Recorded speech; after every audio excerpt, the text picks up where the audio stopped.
You guys might want to take some notes today. We're going to be diving into some stuff that usually I couldn't really teach this in the education because we didn't have, necessarily the exact situation we're in. But we have a special guest speaker today, someone that I know and love dearly, and she's going to help us walk through the activity we're going to be doing. So this is going to be cool. I'm really excited. Today we're going to be doing a little bit of a training on offers, on being a seller, right? And then after the training, I'm going to go ahead and excuse our guest speaker, and then we're going to open it up for questions. So write down your questions. Make sure that you're here towards the end of the call. Usually we go 60 to 90 minutes. I will spoil one of the surprises. Our guest speaker today is my beautiful wife, Maeli, who happens to be the agent representing us on a fix and flip that we're doing. Now, this particular fix and flip, we're always doing fix and flips where students on the call are a part of them. We've done a couple of them where Wade's been a partner on it. In this particular one, this is the one that we walked through 2 weeks ago in Harrisville, Utah. If you guys remember, we did that little walkthrough where we were surprised the granite wasn't in because we were told it was in. Well, today we are going to be going over, not all of them, but a handful of the 30 offers that we've received on that property in the last 3 days. And we're going to be picking one. On the call, we're going to be picking an offer that we're going to accept. And I won't ruin any of the other surprises for you. I won't steal too much of Maeli's thunder unless she doesn't get on here soon. Oh, there she is. Okay, good. But yeah, so my goal for the call today is that we are going to be going over these offers that Maeli has received, and we're going to be talking about which one we want to accept. Now, obviously, every offer is different, and it's not just about price. It's about terms. It's about how fast can they close. It's about how solid do we think this offer is. Are they going to be able to perform and put their money where their mouth is, right? So we're going to be going through the ins and outs and diving into a handful of these. It's open to discussion. So if you guys, as we're going through this is real.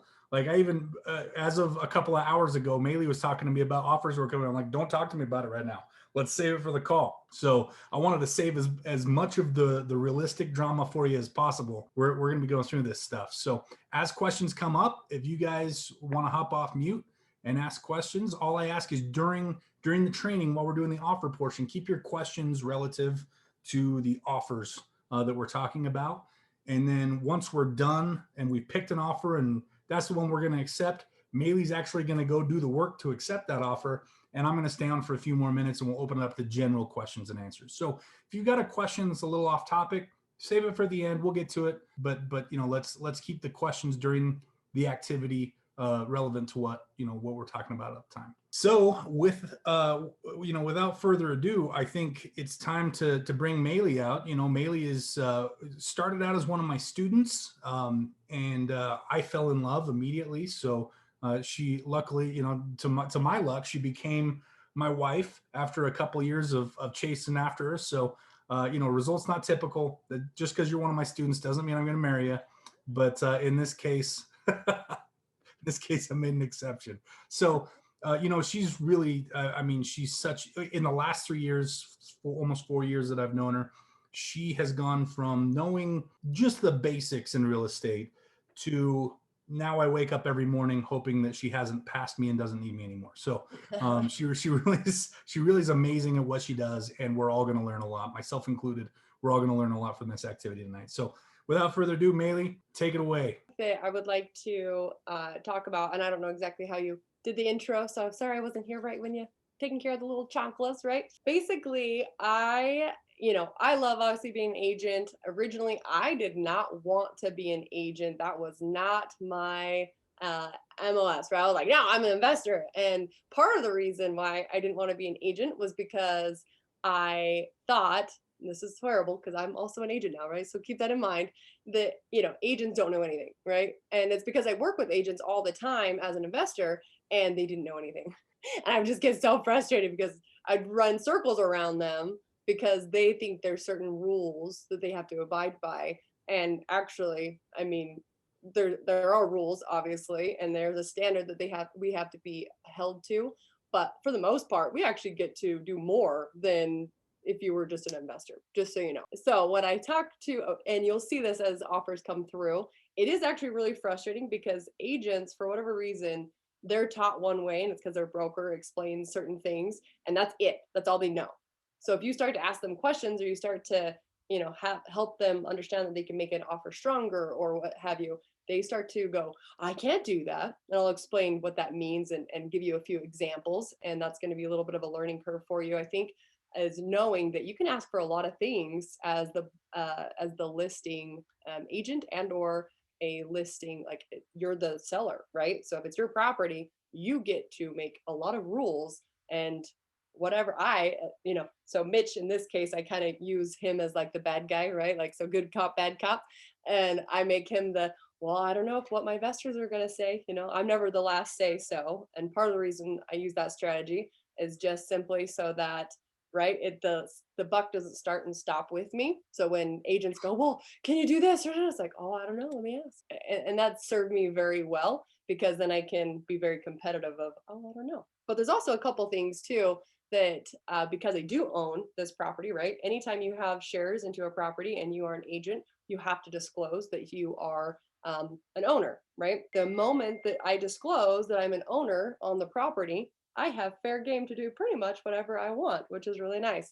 So you'll see in the real estate market all the time when people, you'll see some comments in the threads and the emails and stuff, and you'll hear or see people say stuff like, you can't tell me what other people are offering. And you know what my response back is? Heck yes, I can, because I own this property. I can say and do whatever I almost I want, right? And that's an amazing leverage, right? Asset that I can do as an agent, owner agent. Absolutely. If you ever thought about being an agent, or it's something that has intrigued you, reach out to me, because I would love to, give you some insights and maybe some tips and tricks to get you where you want to be, and also help you understand that it's not as scary as I actually thought it was. I was like, oh no, handcuffs. I don't want handcuffs. Frankly, it didn't give me any handcuffs. It's just given me more leverage and more tools in my belt to help our company and help you guys and help all of us be more successful. So, And if I can grateful. interject, if being an agent is something you guys are interested, there's a whole other level to our coaching and our training when you become an investor agent. So if that's something you're interested in, make sure you reach out to either one of us, me or Maeli, because there's some cool stuff that you're going to be able to do that Maeli's talking about. So Absolutely. Sorry. Again, thousands of people trying to communicate still to me. getting offers. We're still getting offers. Just still getting offers. Like, give me the house. So let's back up a little bit. So this property, as you all know, right? You've been, following along. Tyson's given you some walkthroughs, right? It's been one of those fun projects, because it was really kind of an easy project overall. It's not as exciting as maybe an Almond Street or a J Street or some of the other properties, obviously, that we've done, just because there's nothing like super special about this property. But what is super special, and this is what I really wanted to talk about, is the price point. So right now, this market, to find a property that's under 400,000, that's a 5 bedroom, 3 full bath, it's like unheard of. Now, it's not in a super nice area necessarily. You have to drive. I mean, we have to drive like an hour just to, get there. But for the people who already live there or who work in that area, it's a super hot commodity, right? And that it's pretty much brand new. So when you list a property and you've done a fresh rehab like we just did, I mean, right? Everything's new. All the bathrooms are new. All the flooring's new. Everything is brand new. And so essentially I can list it as though it was, right? It's right now. It was just finished in 2020. So it's built in, I believe this property was built in like I'll look it up for you just so you have it. But I want to say 1976 or 1986, something like that.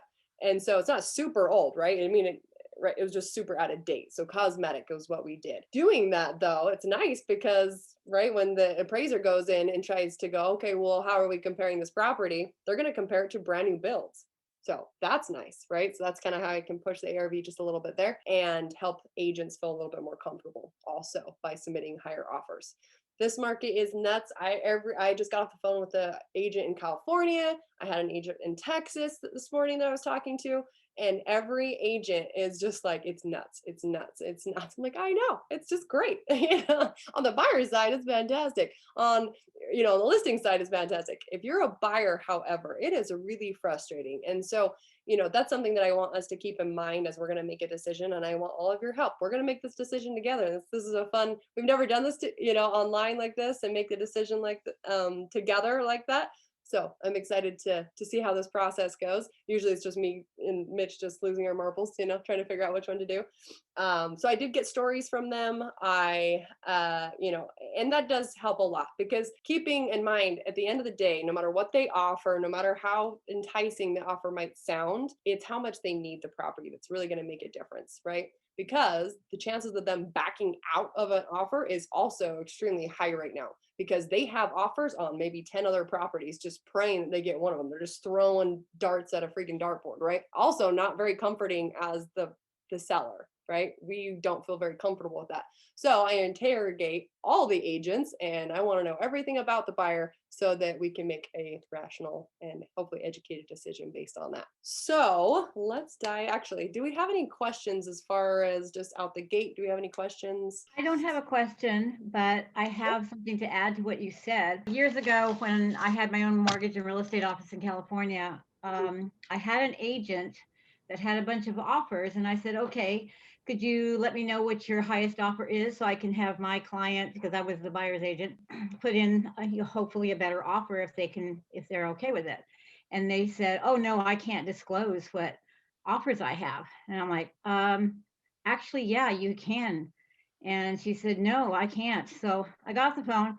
I immediately called NAR, the National Association of Realtors. I called the attorney for them, and I spoke to one, and he said, oh, no, that's totally incorrect. It's her fiduciary responsibility to get the highest offer and promote that and have everybody bid against each other. So I called the agent back, and I told her the name of the attorney. I told her what I did and what he said, and she said, oh, okay, well, let me talk to my broker. Yeah. And sure enough, I got all the information I needed and got my offer in and got my offer accepted. Actually, out of I think it was 17 offers, mine won. There you That's go. awesome. Love it. Well That's done, Kathy. so, and I love that you are willing to go. And that's the other thing, right? Going above and beyond is always going to get you what you want, right? So, as an investor, all day, every day, I preach this, right? It's just simply willing to do something that other people are unwilling to do, and you will always make money, right? Solve Be people's aggressive. problems. Be aggressive. Yeah. If you want something, go get it. If you're letting people prevent you from getting what you want, then that's your fault. And I will say that Utah is a little bit different. So unless the buyer agrees to allow you to tell them, right, to tell everyone, then it's fine. Or excuse me, the seller. Well, no. So if you're the listing agent and you're the buyer, right, you're the listing agent, and the seller, right, allows you to tell everybody, then you can. But if they didn't give you permission, you can't actually disclose. So that's the rule in Utah. But yes, I love that. And why not find out, right? Like figure out where you're at and figure out the rules and bend them all as much as you possibly can, and still be compliant, because that's Don't break them though. Don't break them. That's right, bend. Okay, so any other that was fantastic. Thank you for sharing that. That is amazing, Kathy. Any other comments? Getting information from the other realtors about the buyers, and what's some of the stuff that you want to know about the buyer? Yeah, so something I want to know is whether or not they have submitted other offers, and if they're waiting, right, if they're pending on any other offers to say yes. Why do you think that would be one of the first questions that I ask? I would think just to know if they were serious about your property. Yeah, right. Because here's the thing. So, and I'll show you too this, but I had, well, let's just pull it on up. Let me share my screen. So overall, we had 14 offers in, and I listed this. Technically, it went live Saturday morning. In Utah, you have to have 5 picks. So there's a little backstory. So in Utah, you have to have, right now, the MLS, the way we have it structured, but you cannot actually list a property without 5 pictures. Kind of helpful, because if you look at the back MLS pictures and you're trying to like get an idea of what the property, like if you're purchasing it as an investor, right? And you're like, oh, because it's off market, you can't see the property maybe, and you're just running numbers or what have you.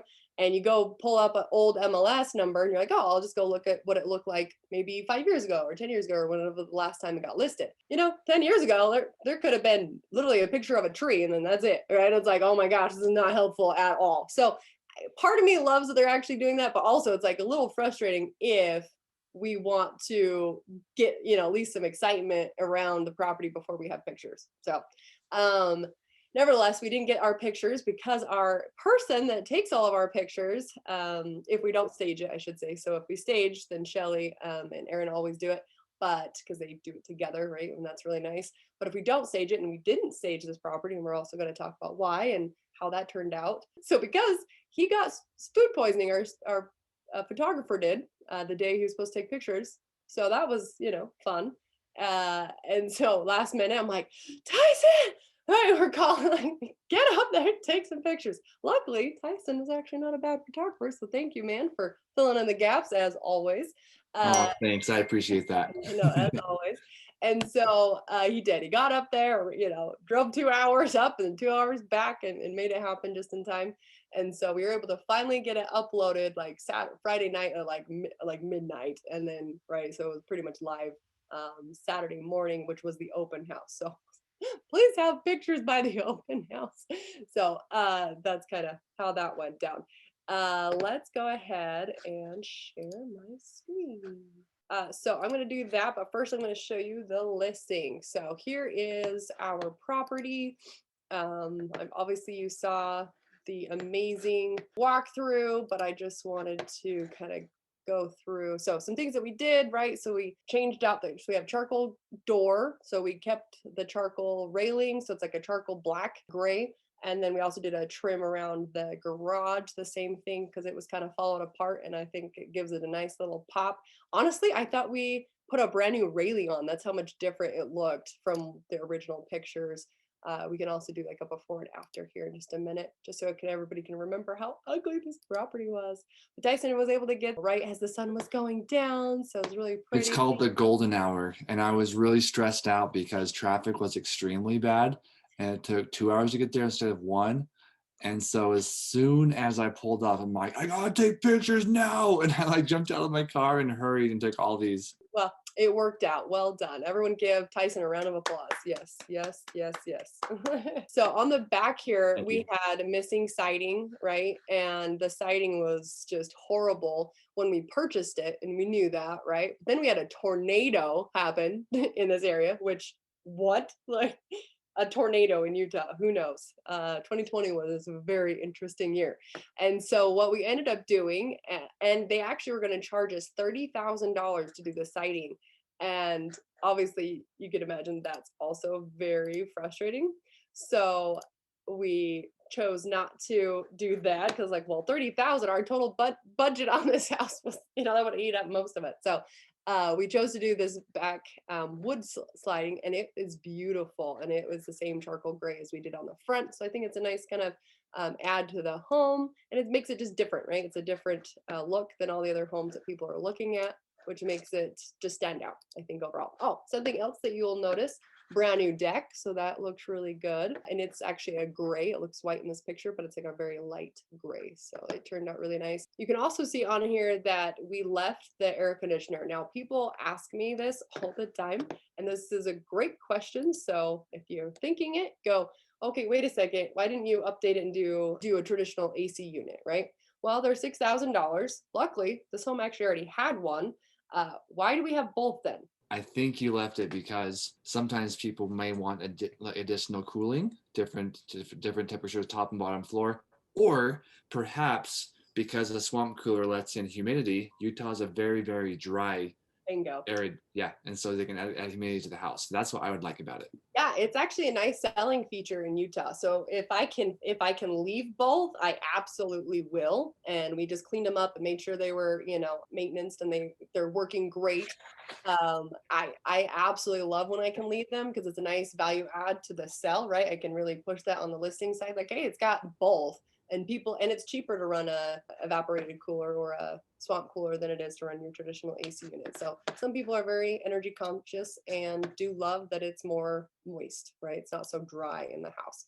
Okay, so big, huge backyard. Can I make a comment? I just wanted to comment that people often ask about landscaping. We didn't landscape this place, but we did clean up the yard just because the yard was really trashy looking with all the weeds and stuff.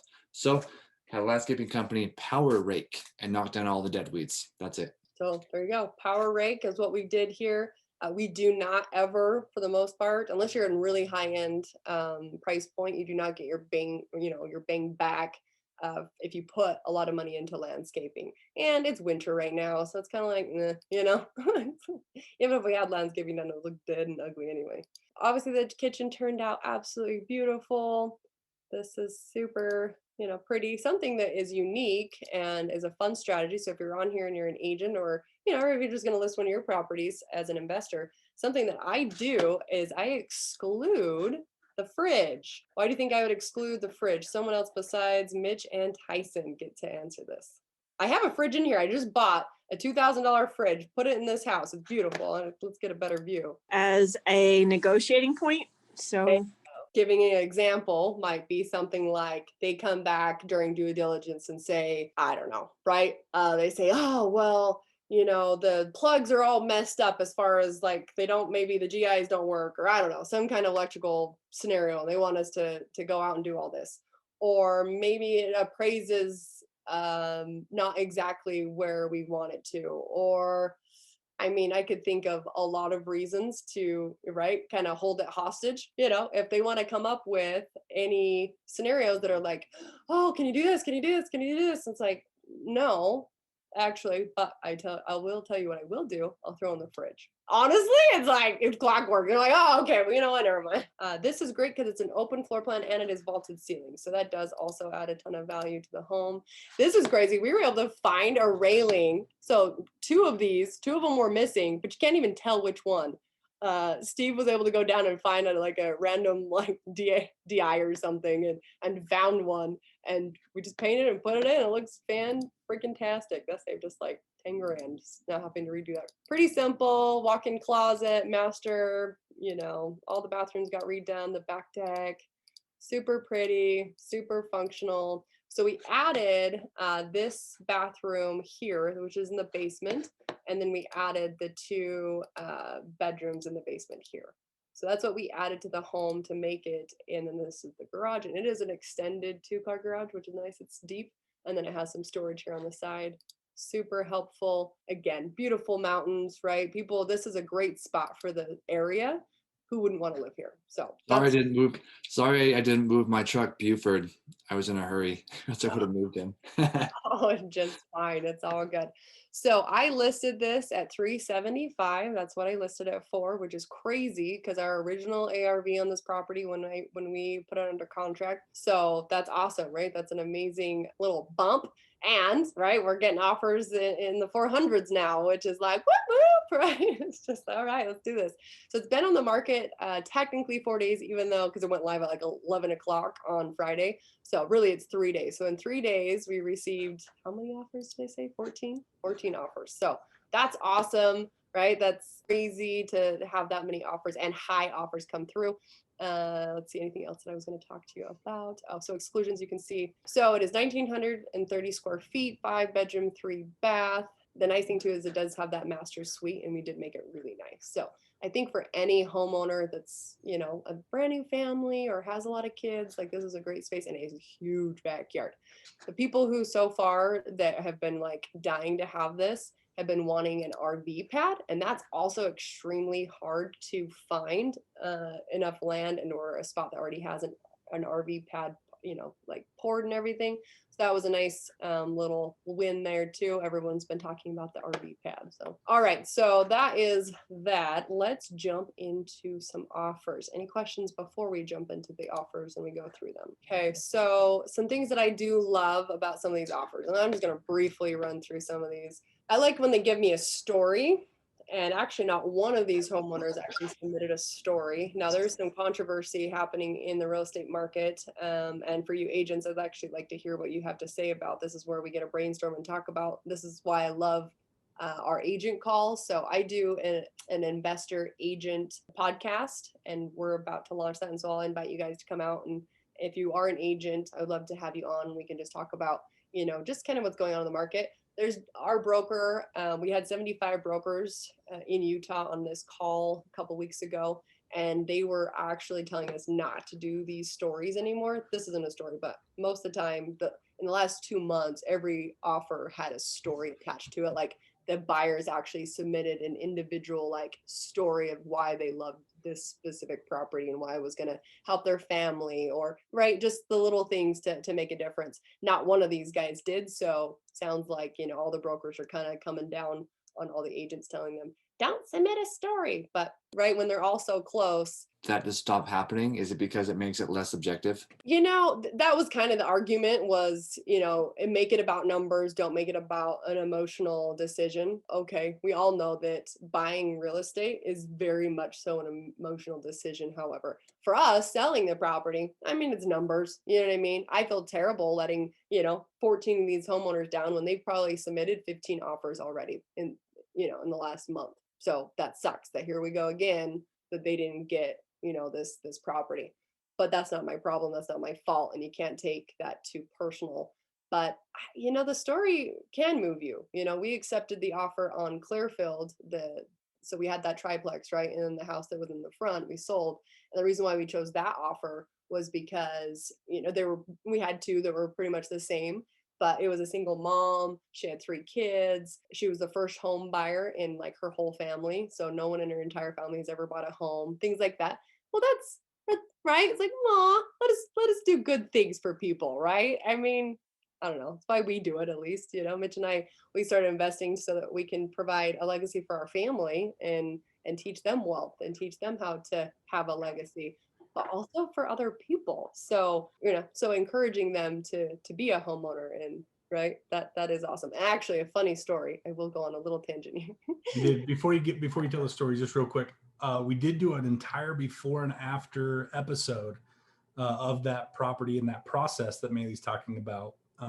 So if you want to check that out, I just posted the link in the chat. Something that we did on, you know, on that property was, oh, what I was saying is I am so aggressive, right? And that's something that you're just going to you're going to hear over and over and over. But being aggressive is absolutely necessary. And she actually, Carrie was her name, and she backed out like 2 days into the due diligence. And I'm like, what? I was talking to the, you know, agent, and I'm like, why would she be backing out? We went, you know, chose her offer because, you know, her story and like everything that she's like, she's just terrified. She's a first home buyer, blah, blah, blah, you know, coming up with all this crap. And which is fine. And I get it. And I can resonate, right? I mean, I remember buying my first house. I was terrified, right? I get that. But on the buyer's agent, you have got to be extremely aggressive with your homeowners and prep them for, you know, and if you're working with other investors, you got to prep them that this is a big decision. Yes, but like you need this. You can't be a renter in a horrible renting, you know, because she was in like low income housing and, you know, apartments. So for her to be able to do this was such an amazing opportunity for her. Why would she say no, right? What was the real why? Why was she terrified? What was it? And she just said, I don't know, she's just canceling. And I'm like, no, I'm not accepting a cancellation. She's like, what do you mean? I'm like, no, that's just not our policy. We don't accept cancellations. And so I'm like, you can get her on the phone with me and then we can have a conversation. She's like, you want to talk to my client? I'm like, yes, I do. She's like, okay. Like, wait, do you want to make money? Are you a fan of making money? Because I'm confused. You know what I mean? She's like, well, okay, I'll put you on. So she did. She three-wayed me in, and I just talked to her, and I talked to her for probably like 40 minutes, but I overcame all of her objections. And at the end, she was like, thank you, Maeli, right? And I got a nice letter of thank you for helping me buy our first home. And right. So that's a fun thing to be able to do for someone and also help them out of that scarcity mindset, because first time home buyers can absolutely have just an overwhelming, like, I don't know if I can do it, right? Okay, so this offer, the reason why I pulled this one, a couple reasons, just because it was kind of like meh, and just kind of show you how an offer gets presented. So this is right, and then I let them know, right, hey, we received it, when are we reviewing them? Thank you for your time and your interest. They all have to send a pre-qualification letter now. Part of it is because the market's just too crazy. If somebody doesn't already have a pre-qual letter attached to and what they're qualified for, it's a heck no, right? Like that's not going to work. It also lets me know what type of loan it is, which is very helpful. Sometimes that helps us make a decision. Right now in the market, though, it's not a huge decision killer, whether it's FHA or like conventional. We do not do, however, I know this sucks, but maybe Mitch will want to talk about this too. But we are not doing VA loans at all. So we're just not accepting them. I don't even put them on the offer table for the listing. And part of it is because honestly, the VA makes it impossible. We should want to serve our military. We should want to be able to sell them a home, every single one of our homes. But the VA process, the appraisal process comes in very low, and then they want you to fix every little tiny thing. Honestly, it's obnoxious. So because of the market, it's like, why do we even need to, right? What's the purpose? So right out the gate, if you've never seen a REPSI, this is what one looks like. So it'll tell you what the earnest money is, okay? How they're going to deliver it. Pretty much the only thing that matters is the 410, right? It's like, oh, okay, 410 right out the gate. Well, we like that one, right? And they excluded the refrigerator and the window coverings as I requested. So that's great. Now, something that stood out to me was balance of purchase price and cash at settlement. They're only bringing $1,100 to the table. Is there any red flag there to anyone? Yeah, that's like what, 3%? No, that's like 3-4%, isn't it? So, I mean, it's good, right? I mean, it's fine. That's all they need to close on an FH loan, because we saw that it was an FHA loan. So to your understanding, that's fine, and that will qualify them to get their money. But that means that they don't have, if the appraisal doesn't come in at 410, can they give me 410? But something that is interesting here is, okay, due diligence condition. Buyer's obligation to purchase the property is not conditioned upon buyer's due diligence. That's the first one I've seen where it's an is not. That makes it a strong offer. I mean, makes it a very strong cash offer. down isn't super strong. No due diligence means the only reason they back out is for appraisal, potentially, or financing, but they're not going to have us fix anything. They're going to buy it as is, basically, is what that means. So in this case, One of the thoughts on the low down payment, though, personally, if they're getting a loan for a really low rate, which right now money is so cheap for mortgages, that I would want to put the least amount of money down and finance as much as I can at 3.5% or 3% or whatever that is. 2.9. And so it may not necessarily indicate that they don't have cash. It Right. may just mean that they want to finance a larger portion. But it could. I mean, you're right. You're absolutely right, Charlotte. But at the same time, we don't know. So it's not a no. It's just a, hey, here's a red flag on this one, right? Yep. This is what I was saying about the FHA. So today, in today's market, this is what they send me as an addendum. So there's usually the addendum, right, for FHA says, okay, you're going to give the buyer $300 for this, and you're going to give the FHA, an allowance of $500 for this, and you're going to give they're going to ask for all these repairs because FHA requires you to do a lot of stuff. Well, in this case, they're saying, hey, choose us. Just because we're FHA doesn't mean anything. We're going zero. And that's all every offer is submitted today, which, that's crazy. So commissions, she lowered her commission to 2.75. Let's see here, due diligence, obviously not doing that, financing, appraisal, and April 8th. Nothing too crazy there. So if they're like trying to sell their house, right, that's a problem in this market. So if there's anything else that you see? So appraisal condition, it is, right? So it does need to appraise for the 410 in order for them to give us 410. Make sense? Did they do an appraisal guarantee on this? No, there's no addendum stating.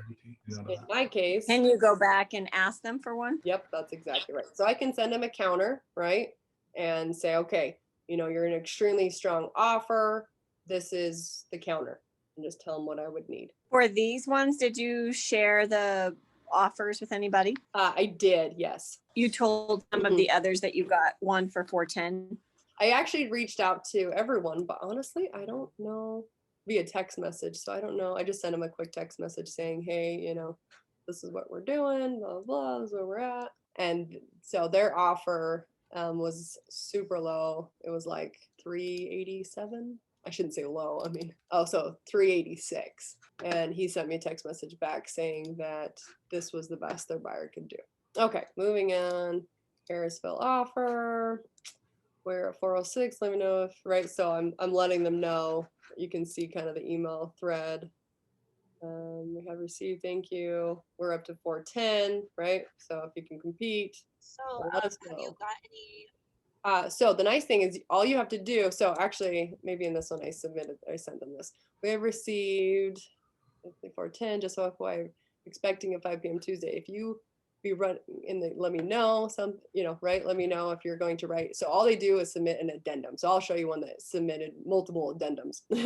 Like, everyone's like, right? Like a bidding war starts. So this one, what was that? Yeah, it is. It is a fun. It's like, oh, okay. So in this case, let's just pull up the offer because there is no addendum, just so we can kind of see, where they're at. So $5,000 earnest money, so that's not bad. A 385. They did not do any type of escalation clause. If the appraisal, right? So it is based on the appraisal, so we'll know that, and due diligence, it is. So we do know those things. So $150,000 down. Sweet. So, okay, so that's strong. Yeah. So it's actually 155,000 down. Yeah, right. Because of earnest money. So but I did let them know that where we were at, and they did not send. What are the dates? March 18th, March 29th, April 7th, and April 14th. And then they did do escalation clause, right? Because they're in your email. Initially, it looks good because like, oh, buyer, to pay $10,000 above appraised value. It's like, oh, okay, that's great. But it cannot exceed 388, and that's what you have to look for. Okay, so this one is in the running, and so we have top 3 right now, and she is blowing my phone up and just so cute and wonderful. I do adore her, and I love the family's story, so I can definitely share some of that with you. So originally, I just sent them this right after I got the offer, and then she called me immediately, which I loved that. First, the other thing is I've only received 3 phone calls from these people that submitted these offers. As an agent, that's not right. If you want to buy my property in this crazy market, you better freaking try and call me. It's one thing if I don't answer and if I don't, whatever, but answer your phone and let's talk, right? Let's get to an understanding of where we're at and the needs of the buyer, the needs of the seller, right? Like just kind of going back and forth. The other thing that I loved that Becky did here is she put all through right in dot loop. Now I don't use dot loop, I use SkySlope, and my brokerage, we require everything through SkySlope to be submitted because then the broker is just super easy. He has access to everything. Everyone gets notified when everyone signs. Like it's fantastic. I highly recommend SkySlope if you don't have it. It's included in our brokerage, so that's nice. But right, how easy though for me to just say start signing. Like that's makes it extremely helpful. I still have to upload it into SkySlope, but okay. So earnest money 4,500. 20% Let's down. change this. So there's addendums to change this. Purchase price is 400. This is the other thing that I love.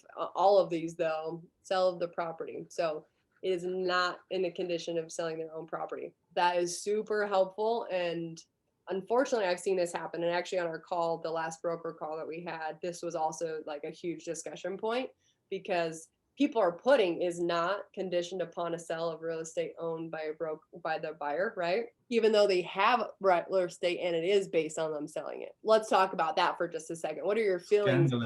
Scandalous. They're lying and Yeah. you're believing them because you don't know what's actually happening. I didn't know they were doing that. They are, and it's really frustrating. So again, that's one of the questions that I talk to them, and sometimes they'll kind of skip a beat, right? And they'll be, and you'll catch them. So having a conversation with the buyer's agent is extremely helpful. The other thing is, right, just asking, so why this house? Why are they motivated? Why are they motivated? What's going to make them want this property above all the other offers that are the exact same, essentially, right? And we have 3 offers that are exactly the same. So, okay, so due diligence deadline, 24th. Financing appraisal deadline is the 31st. And they're wanting to close by the 5th.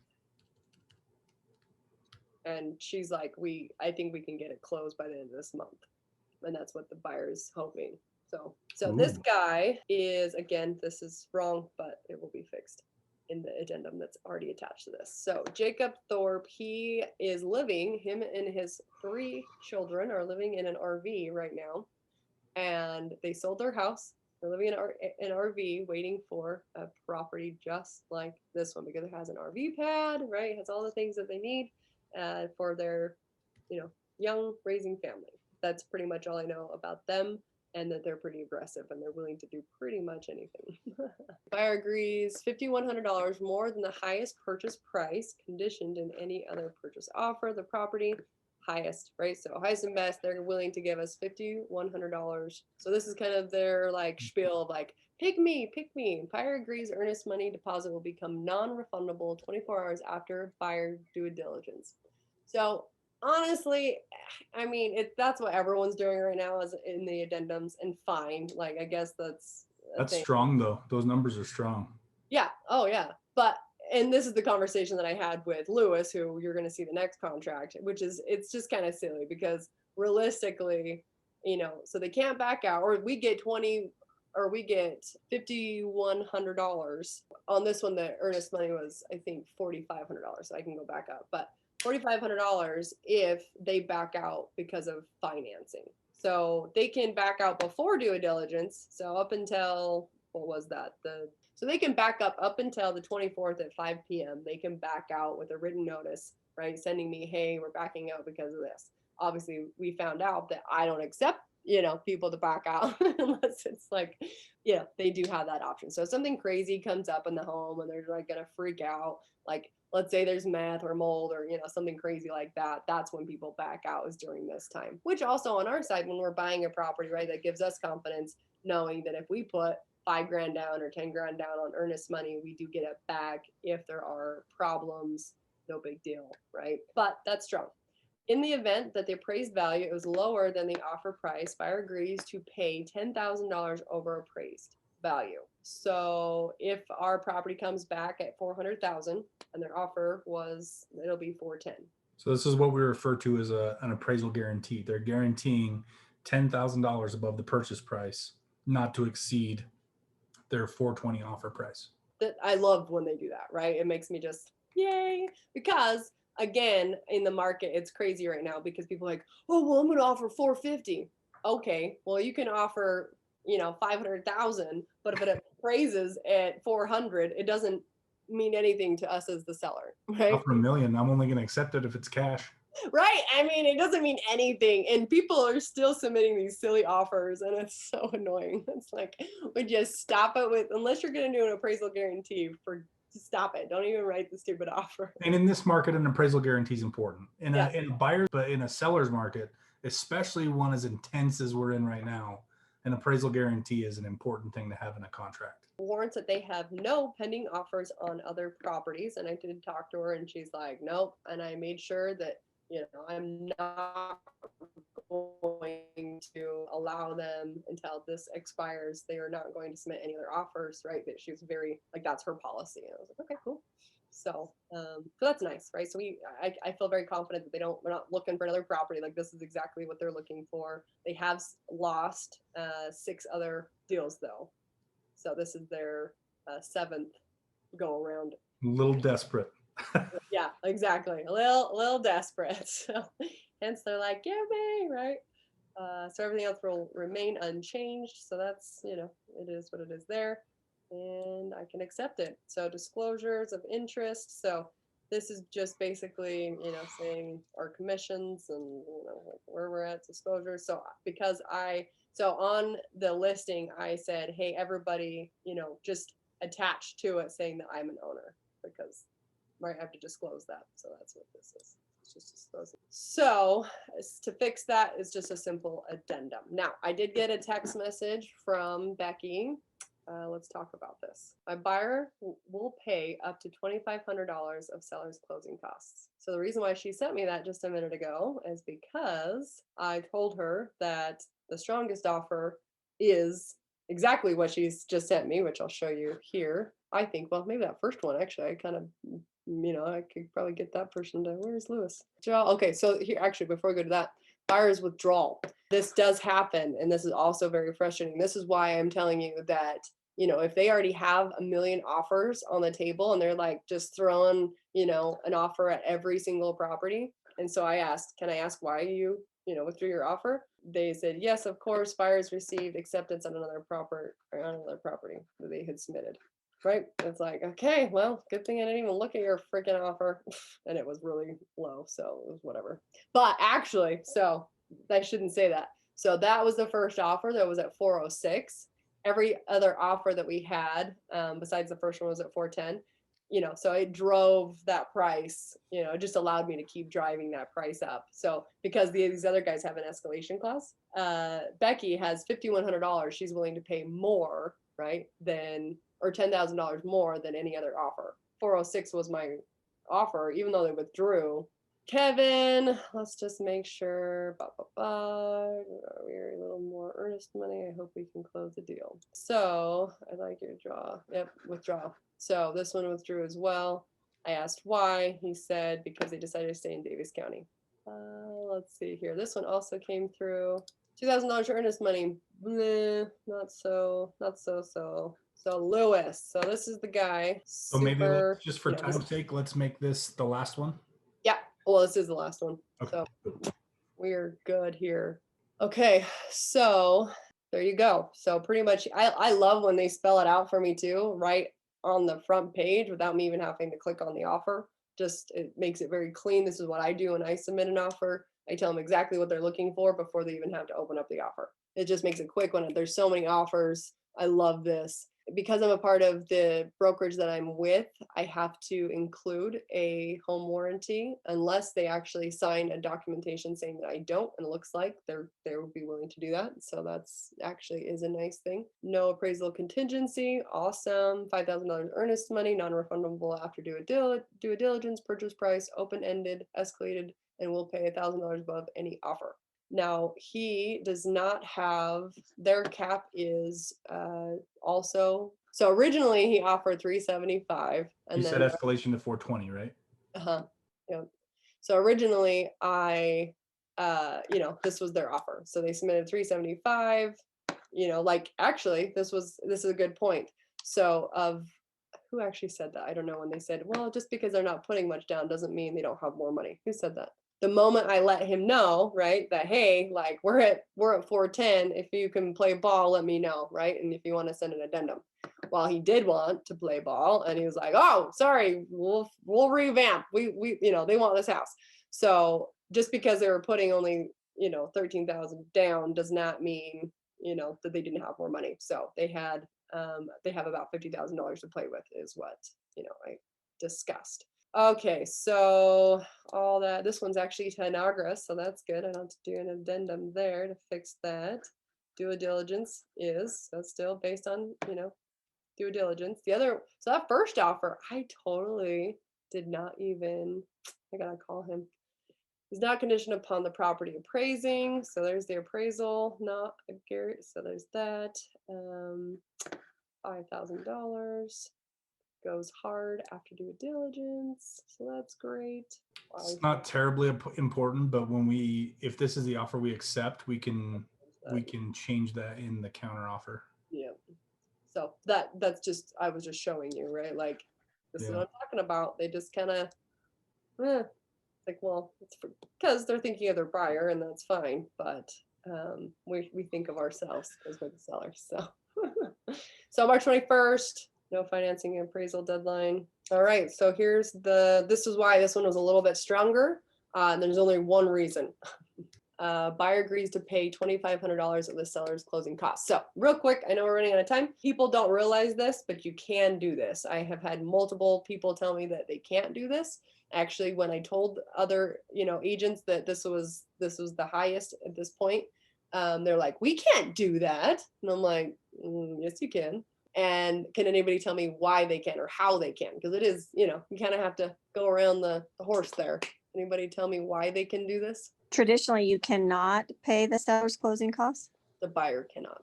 So the agent is the one that's paying the $2,500 in closing costs. But that doesn't say that on that. It says buyer. It does not. And that's okay. It doesn't have to, because that's part of their addendums that they'll work out on their side through their brokerage. I have a question on when when you're giving them the contract, prove that you had a specific offer. So when they talk about that contract, it's just the purchase option, this purchase contract that you're looking at right now, correct? Like if let's say we accepted this offer, right?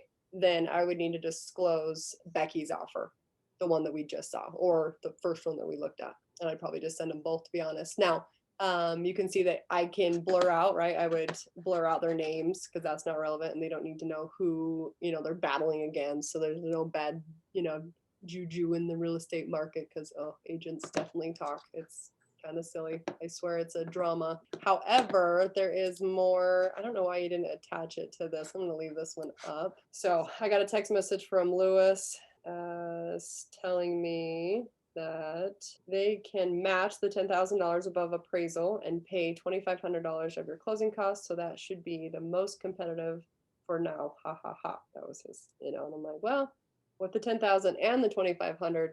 He already has no appraisal required. So it's not contingent on appraisal, but I mean, that just adds to it. And then he just sent me this text message with this, right? He's like, please, we're waiting. It's like, let me know if we need to change anything in our offer or can counter us with what you need. Working with you has been awesome. Thanks so much. We want this house. So that's like, okay, well, right. Becky also, though, responded, buyer is not happy about all the last minute changes, trying to keep him off the ledge. Check. Some people aren't built for this from a buyer's perspective. This is my favorite part of real estate, right? This and raising capital are my two favorite parts of real estate, the negotiating. Yeah. Oh yeah. It becomes a battle. I mean, I have literally been on the phone since 8 o'clock this morning. And I'm still like on the phone, like trying to like negotiate and get these people to, give us more money because at the end of the day. Well, I think we have some good notes. I'm going to switch you and let's share my screen and let's go over, if you're okay with that, Maeli. Anything else that you want to add here? No, I think overall that's, that's the process, I guess, is, at the end of this, just to understand that is what the agent does. We have to go through, right? And or the seller, right? You have to kind of go through and sift through them and see what's best for, if you're the listing agent, right? You got to decide what's best for the homeowner that you are representing and how to serve them best. In this case, it's both, right? I go, okay, how are we going to benefit our investors? How do we serve them the most? And that's, extremely important to Mitch. And I know that that's our top priority. And out of all of these decisions, for us, it's our investors and who have participated in this, and make sure that, we're serving them and not getting us into a contract that, in 2 days they're going to bail. Something Becky did also tell me that is a little bit of a nice thing. I'm sure I could get all of them to do the same thing, but to get the home inspector out to the home within the first day. So she's like, I can have the inspector out there tomorrow. So if they're going to back out, they would back out tomorrow. Right? That's nice to know. Then we're not just playing this waiting game for whatever reason, right? So again, not super big deal on a property like we just did because, well, there shouldn't be finding much. Well, thank you, Maeli. I appreciate the insight there. I actually learned a lot. I think everybody probably learned a lot here. So now it's time to pick one. And I think based on the recent revelation, it was between these two, right? If we look at these first offers here, he's got a low down payment, no appraisal guarantee. So that kind of sets this one back for me a little bit. They were willing to come down on the buyer's commission, which just puts more money in our pocket. So that's good. It's a good thing.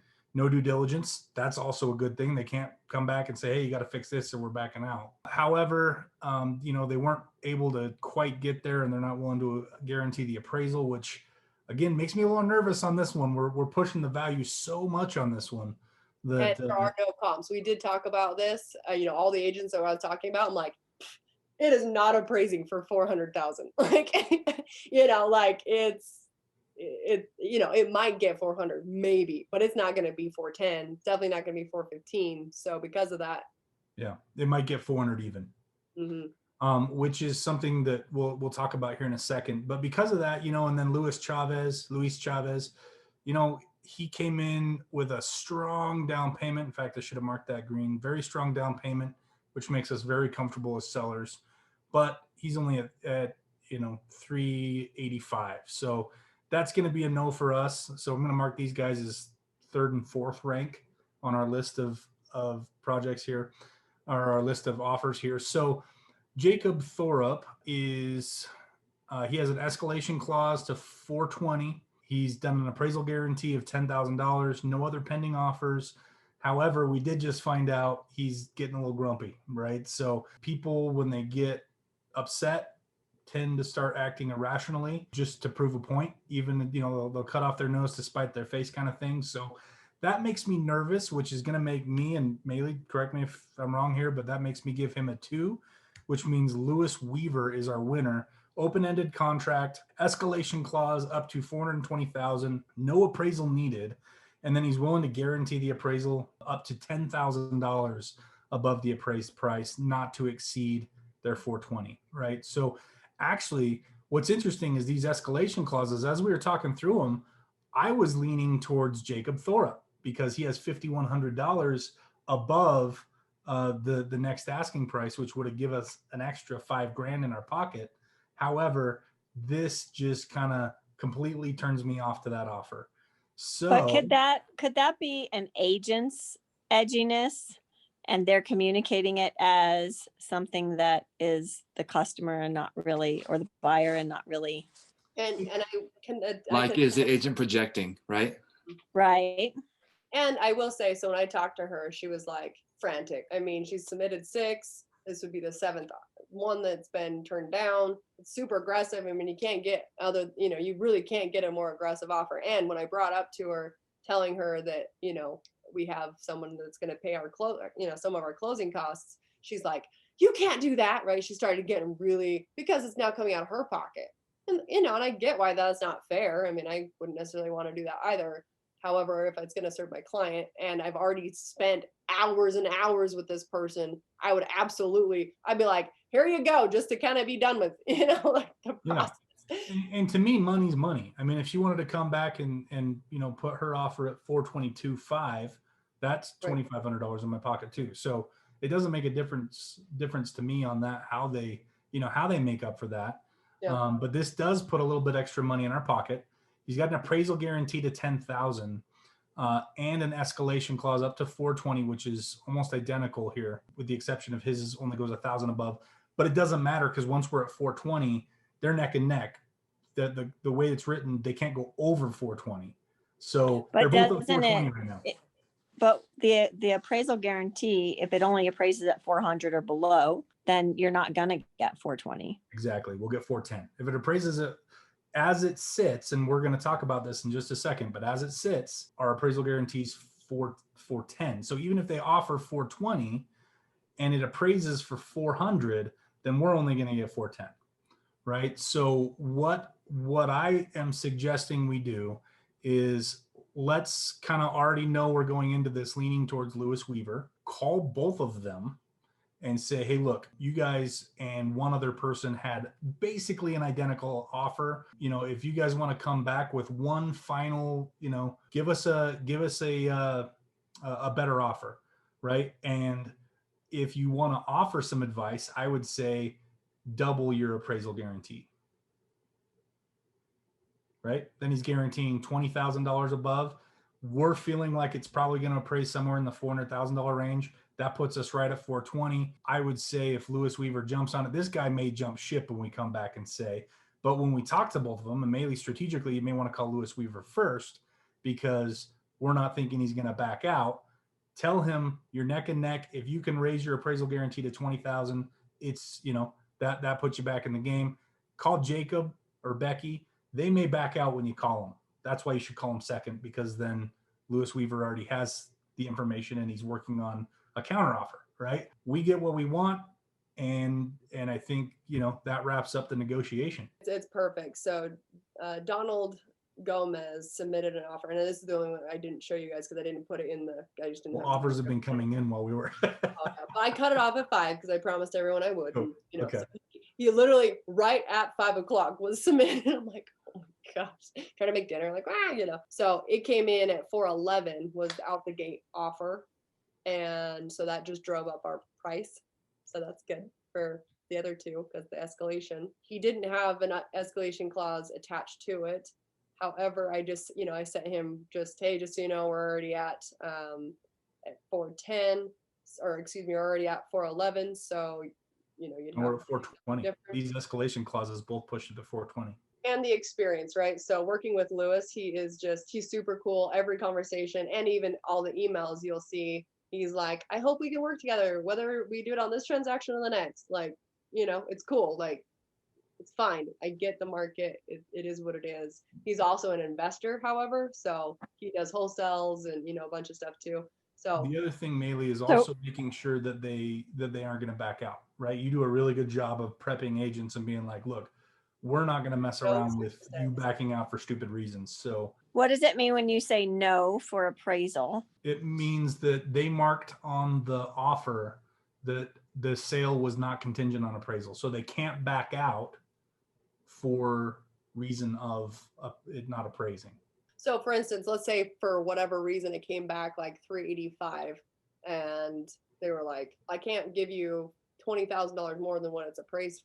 Well, yeah, you can, because you're going to do it anyway. You know what I mean? Like, so if they wanted to come up with some stupid reason to back out because it didn't appraise for what they thought. Just make sure that you don't let them schedule an appraisal until after their due diligence is up. But I think if they know that there's several other people that have comparable offers, then they're kind of accepting that whatever the appraisal comes in at, they're having to deal with it because there's other people who are willing to do it. It's interesting though, because the psychology changes once we're out of the offer. Because right now we're in the offer stage, so they're frantically like giving everything, give them, right? And then once we accept their offer, then the leverage does kind of change back to them because now they're in their due diligence and they can back out. So now they're flexing at us, right? And they're saying, well, if you don't change this light bulb, so then it becomes this game.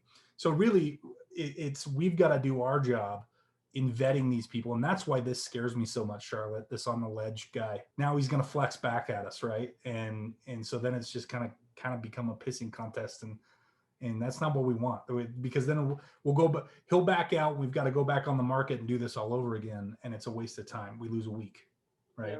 What I wish I would have seen, so on our last property that we sold, the offer that we accepted was no due diligence, right? They are accepting the property as is. I love when I was just going to say that's how I've won properties in the past, is just offering them as is. Mm-hmm. Yep. So, I wish they, but I get why they don't too. Because if I was, representing my buyer, I have a hard time letting them do that, because if they have a young family, and you know what I mean? Like there's these little things that it's a fix and flip. So it's like, well, and you should know us by now. Like if it's one of our properties, like it's good, you know what I mean? And luckily we are getting that reputation where we will start seeing a lot more of that, as we grow and as we develop, our branding and whatnot. But obviously we're leaning already towards Lewis Weaver for all the reasons we talked about. But so I would call Lewis first and let him know what he needs to change to make his offer the strongest, so that he does. We may see Jacob Thorpe back out in this process, and let's see if Donald's in the running. If not, we'll accept Lewis Weaver. Just make it clear to him that we don't want to mess around in due diligence. Maeli, thanks so much for being on. So real quick, before we open it up to general questions, I do want to have, so this is actually the first deal that Charlotte and I have done together. And we have several other deals that we're working on together, but this is the first one, right? And I hopefully I'm not overstepping my bounds here, Charlotte, in saying this, but I could sense as we were starting to get kind of along in the timeline, Charlotte's starting to be like, all right, show me the money. Like before we get into all these other projects, like what's going on with this one? So I am interested, Charlotte, if you'd be willing just to come out and share your thoughts of your experience. You can share the good, the bad, the ugly. There's not going to be any feelings hurt here, but I do want to, I think it'd be good for everybody to see what it looks like as an equity partner, especially where, you live in a different state. Charlotte's in New Mexico. We're in Utah. The Flip's in Utah. What are your feelings? What are your thoughts? How do you feel now after experiencing, what we did on this call, et cetera? I think initially it's about feeling as though you can trust the person that you're doing business with. So, it's not something that you would just jump into wiring somebody a bunch of money. I wired you a bunch of money. So it's like, it's not one of those things where you feel like you would do that to somebody that you didn't have enough information to have a sense of trust. And so throughout the process, the fact that you have these calls and I get to see the relationships that you have with other people and I get to see the projects that you're involved in. It gives some validity to what you're doing. Through the process, we've also dealt with your banker and, having that conversation with them and that you do this all the time. And it was something that he was very familiar with. And that gave me some confidence that, you are who you say you are and what you're doing. The contracts that you have written up and the way you handle a equity partner in the sense that they actually have ownership in the property. And you make sure that that's in writing and it's a legal document. My husband, I can say, is not the same. He does not have the same feelings as he loves me and he trusts me. Yeah. He doesn't have the same, he's more risk averse than I am. And so he's the show me the money type of guy. Right. And also, for me as well, because we're involved in a lot of projects with you, that this first one was important because it was something that, okay, it gives validity to what we're actually trying to accomplish. Yeah. Right. And it did take a lot longer. I mean, I think initially we had discussed like December, and then it was January, and then it was February, and then now it's March. And so, I also have different places that I'm drawing money from. So it makes a difference, in some cases, if you don't make as much as you think you're going to make and it draws out, it's going to be a wash. So yeah. I just did all of this for nothing. But, if you do have the money sitting around, it's the easiest way to make money that I know of, because right. You do all the work. Mitch and Maeli do all the work. Their reputation and their work history, they've done it enough times that, some track record to depend on what the percentages are going to look like and also what their track record is in success. So it's not 100% guarantee. You have to be able to take some risk, but it is for me, I don't have time. So I don't have time to do what you do. And I have very little time to go out and try to I wouldn't have time to do the work that's required to do a flip. So this is the best thing for me, because my money, every penny I get is spent on these kids that I run the youth program, and I'm a volunteer. So I don't make money myself. So the money and the assets that I have to leverage in order to continue the program that we have. So this is ideal. Like, this is the most ideal situation for me, because it's relatively low risk and it's great return for the risk that you're taking. So we've done a couple of updates. One of them was actually during this call. I texted Charlotte and kind of showed her where we're at based on the 420 purchase price. And actually, let me verify that was 420 and not 415. What did we originally talk about as far as your potential profit on this deal when we first were going to do this deal? Now, granted, it took a little longer, but originally, right. What were you going to make projected? I don't remember, because we're involved in a lot of different deals. So okay. I don't remember initially what we said, but I want to say it was around 4,500, like 4,500 bucks. Right. And then are you open to sharing where you're at now? Of course. Yeah. You go ahead and give the numbers. Okay. So Charlotte, based on, the money that Charlotte put in, she wasn't the only equity partner, but she was a large part of being able to purchase this property. And with the equity that bought her, she's at $10,000 in profit based on the offer that we're looking at accepting from this Lewis Weaver. So a couple extra months. Unfortunately, COVID did that to us. All of our flips are taking just a little bit longer right now. Look at we more than doubled what we projected we were going to make on this deal because of the market. So this is what we talked about when we walked through this property 2 weeks ago. There's every deal is good, bad, and ugly, right? Every deal is. There's something that's good about it, right? There's something that's redeeming about doing this deal, whether that you learned a lot or you made extra money that you didn't think you were going to make. There's always things that are going to be obstacles that are going to come up and they're going to frustrate you. This is why not everybody does it. You have to have the intestinal fortitude to be able to deal with that kind of stuff, even if it's just being a money lender or an equity partner, like Wade's done on a bunch of our deals, like Charlotte's done on a bunch of the deals, like Tyson has done on a bunch of the deals. You know, you just kind of have to grow a thick skin. But I think, you know, Charlotte, with this being your first one, all the others are easy after this, right? Right. And it makes it worth it. So, and I'm glad that we were able to do such an amazing job on the first one, because this one really turned out to be a home run. What we were planning on being a base hit turned out to be a home run. We're going to make a total of about $70,000 that'll be split up among the partners. So absolutely. Well, and I wanted to say, Mitch, too, is that like through the educational process and just in changing my mindset, because initially, you know, I never really dealt with our money. I just volunteered all of my time away and tried to figure out how to pay my bills at the youth program. And I got to the point where that just wasn't cutting it.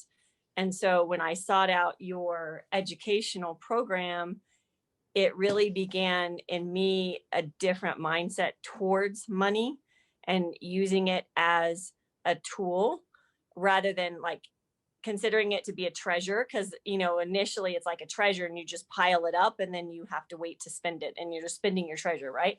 But now I've changed the way I look at it and I'm finding money in different ways in order to leverage it. And then I'm seeing money in different ways. Like you know, we've always been very frugal but we have assets and we have abilities to leverage those assets. And so I just want to say that like just the process of going through the educational program and then committing myself to, you know, staying connected, continuing learning, that it's a game, you know, it's just a money game.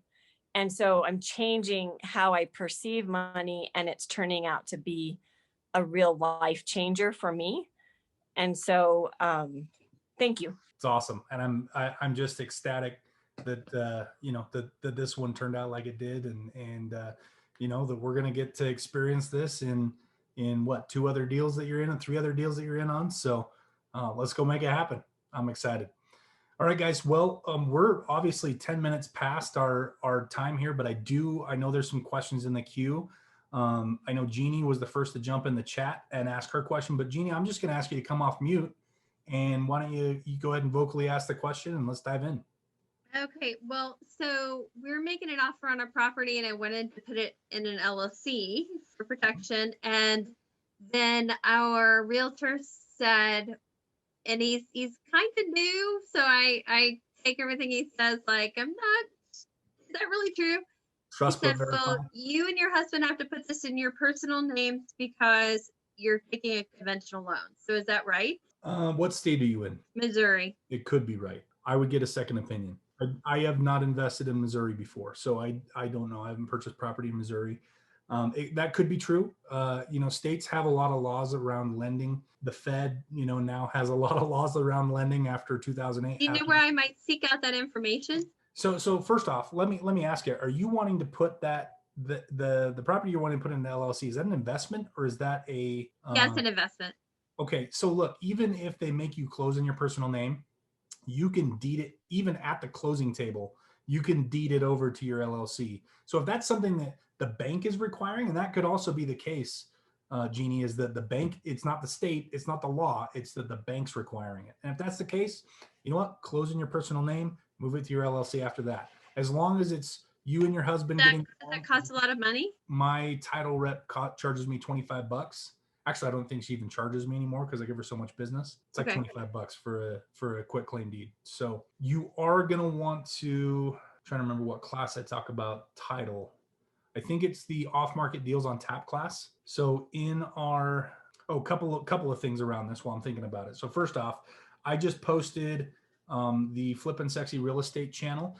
This is our next episode. So this house, this Harrisville house that we just talked about, this whole call, this will be our next before and after episode. So make sure you go subscribe, ring the bell. Everybody go subscribe, ring the bell so that you're notified when it drops so you can see the whole process, what it looked like when we bought it, what we did to it, the obstacles that we had to overcome, and finally the process to selling it. But Jeannie, in addition to that, we have another channel. I'll post this again, where all of my education is listed. And the class you want to dive into that's going to talk about this process is called Off Market Deals on Tap. Now, obviously, closing is towards the end of the process of finding, analyzing, and purchasing the deal, which is what this class is all about. So it's going to be towards the end of the class, but there's a lot of good things in there that are going to help you through this process and address some of the questions that you've asked, you know, even just in this conversation. Are you in a title state, or do you use real estate attorneys to close? Do you use title companies We to use close? title companies. Title companies.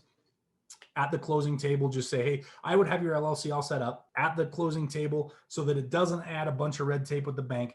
Close in your personal name, and then connect with your title officer at closing and say, hey, now that we're closed, I want to push this over into our LLC for asset protection. They should be able to handle that on the spot. Okay, cool. Now, I So will then say, my other real quick question. before we go on to the other question, I am not your attorney. I don't know your personal situation. So make sure that you also seek out the advice of a legal professional, okay? Okay. What's So your the other next question? question is, it's tenant occupied. So Okay. I know I can ask for anything, but what do I have a right to expect as far as, you know, I don't want to buy a bad tenant. So as far as lease agreements, rental ledgers, that kind of thing. All of it. So I know right now they're not really paying market rent. So I need to figure out how to make that happen either with this tenant or future. So can you advise me on that? Yeah. So Tyson and I actually had a conversation about this earlier today, and Maeli as well. You know, we're talking about, hey, look, the market's going crazy. It's time to go and raise rents on everybody. And Tyson brought up the point, you're probably going to lose some tenants. Are you okay with that? And my answer is, you know, if it's raising rents to get an extra $300-400 a month per unit, then yeah, I'm okay with having a vacancy for 1 or 2 months. If it's like I'm going to get $20 extra a month and I got to float the mortgage payment, then no, I'll probably leave it till the lease agreement's up, and then I'll raise it, right? So it really it depends. It depends on the property. It depends on the numbers. If it's enough money to go after where you're willing to risk floating that mortgage for 1 or 2 months or 3 months, I say go for it. If it's not So enough money, and that's what you weigh it against, right? And so what can I ask for and expect as a buyer as far as just sort of proof of what's going on with these tenants, with the lease, with Yeah. the I would payment? ask for copies of every lease agreement. Every lease agreement. I want rent rolls. I want to see, for as long as these lease agreements have been in place, and even beyond that, I want to see your rent history. Who's paying? Who's not paying? Right? Literally everything, Jeannie. You have a right to everything. Okay. And if they don't show you, then that's a red flag to me. Why wouldn't you show me a profit and loss? If I'm going to be buying this property and that's going to be my problem, why won't you show it to me? And so if they don't have a lease agreement, because it's sounding like it might be just sort of month to month, and what are my rights as a buyer? I mean, yeah. So obviously you're buying the property as it is, right? So once you close, you are well within your, now double check this in Missouri. In Utah, we're well within our rights to go in. Usually red states tend to favor, and I'm talking politically, red states tend to favor the landlord and the property owner. The blue states tend to favor the tenant. So Missouri's a red state? I think so. Okay, I don't know. I'm not super political. So. I hope it is. But find out what the laws are in Missouri. But you should, if they're month to month, you have every right, as far as I know, to be able to go in and say, okay, hey, lease agreements. This is no longer a month to month property. Everybody signs a lease agreement, or you get out. You're well within your rights. And that you can't necessarily force the seller to do that. But that's something you can do when you after you purchase the property. And I would definitely verify that with a property management company. And I would also use a property management company, Jeannie. Make sure, when you're the owner and the tenants know you're the owner, and they're asking you to show some mercy on rent 1 month or for a couple months. Yeah, I'd be the worst. The absolute worst. Then you're the bad guy, right? And you don't want to be the bad guy because they know you have the ability to waive those rents. But a property management company, they're just doing their job. Sorry, I can't waive your rent. I don't own the property. I'm just doing my job, right? So that, among so many other things, make sure you got a property manager. So worth it. Okay, guys. Well, we'll wrap this up. I know I took more of your time than you bargained for today, but hopefully everybody learned a ton from the training today, and that was my goal. It just happened to work out that our deadlines on these offers were at the time of this call. So I thought, you know what a great opportunity to jump in and learn how to negotiate as a seller in a seller's market. So you guys have my contact information. You can reach out to me, check out the YouTube channels. There's tons of value on both of those. We succeed there by the amount of subscribers that we have, which means if you're sharing it, that's just going to up our chances of getting more subscribers. So to show your love, if you would, subscribe and share. Guys, you can reach out to me during the week if you have any questions or you want to work on anything together. Otherwise, we will be back here at the same time, same place, same link next week. And until then, stay safe, stay healthy, stay happy, stay successful. I love you all. We'll see you next week.